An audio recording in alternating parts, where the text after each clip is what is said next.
dan Bapak guru hebat, salam bahagia.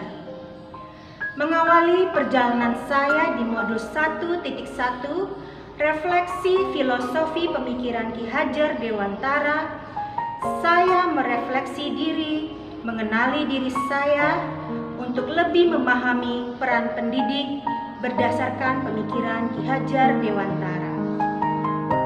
Ibu Bapak Guru, metode pengajaran di zaman kolonial Belanda menggunakan sistem pendidikan perintah dan sanksi.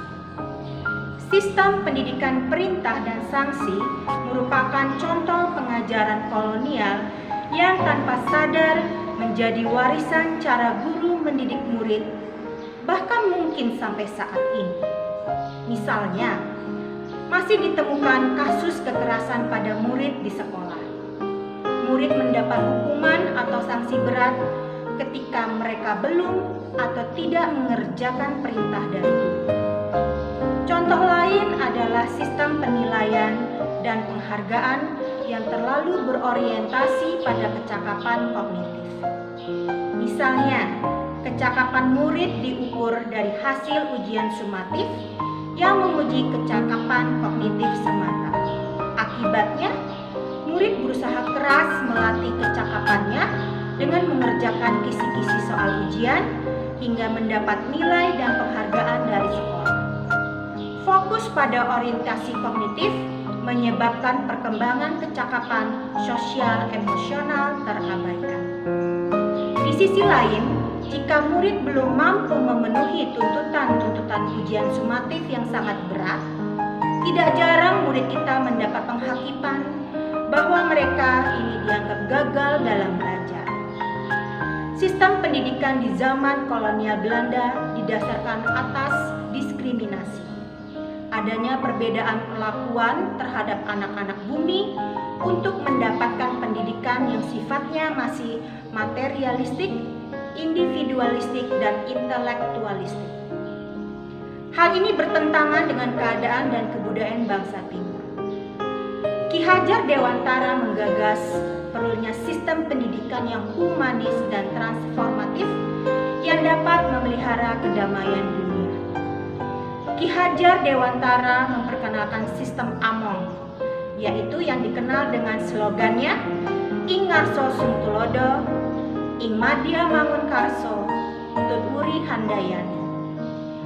Ing Ngarso Sung Tulodo, seorang guru haruslah memberikan contoh yang baik. Ing Madya Mangun Karso, seorang guru haruslah memberikan semangat pada murid. Tutwuri Handayani, seorang guru haruslah memberikan dorongan atau menjadikan murid mandiri. Meskipun semboyan ini diingat dengan sangat baik oleh banyak guru, tetapi masih banyak juga yang belum memahami ruh dan maknanya, yaitu untuk memerdekakan murid yang menghidupkan dan menggerakkan kekuatan lahir dan batinnya, yang kemudian menjadi bagian dari jiwa-jiwa kita sebagai pendidik. Ibu dan Bapak Guru, pendidikan yang sesuai dengan bangsa kita adalah pendidikan yang humanis, kerakyatan, dan kebangsaan. Menurut Ki Hajar Dewantara, terbukti atas kepribadian bangsa Indonesia, yaitu yang mengandung harkat diri kemanusiaan yang menjadi landasan praktek pendidikan saat ini. Maka sebagai pendidik, saya harus dapat menghayati pemikiran Ki Hajar Dewantara mengenai pendidikan yang humanis, yang terbukti masih relevan hingga saat ini. Ki Hajar Dewantara melihat bahwa sistem pendidikan di zaman kolonial Belanda ini hanyalah tempat pendidikan pikiran atau rasio yang menebarkan ilmu pengetahuan dan kecerdasan saja tanpa adanya olah rasa. Selain pendidikan kecerdasan atau keterampilan berpikir, pendidikan kultural, yaitu pendidikan yang berdasarkan garis bangsa dan budaya. Misalnya dengan menghargai proses belajar murid, kemudian merayakan setiap pencapaian pembelajarannya, dan mengajar sesuai kompetensinya juga dibutuhkan oleh murid. Maka pendidikan yang memerdekakan muridlah yang dapat menjadi pegangan kita sebagai pendidik untuk dapat mewujudkannya. Ibu dan bapak guru yang hanya mengandalkan naluri pendidik guru perlu dilengkapi dengan ilmu pendidikan yang selaras dengan zaman.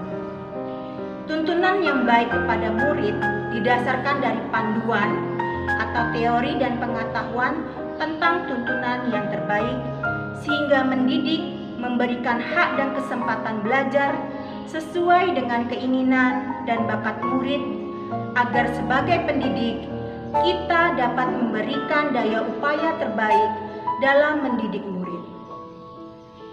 Kita membutuhkan semacam pagar atau pelindung dari masyarakat untuk bersama-sama menjaga dan menolak semua bahaya yang mengancam kekuatan-kekuatan dan potensi yang sedang tumbuh dalam diri murid-murid kita. Mari kita renungkan bersama, apakah kita sudah mempraktekkan pembelajaran sesuai dengan sistem pendidikan nasional? Salam dan bahagia, Ibu dan Bapak guru hebat.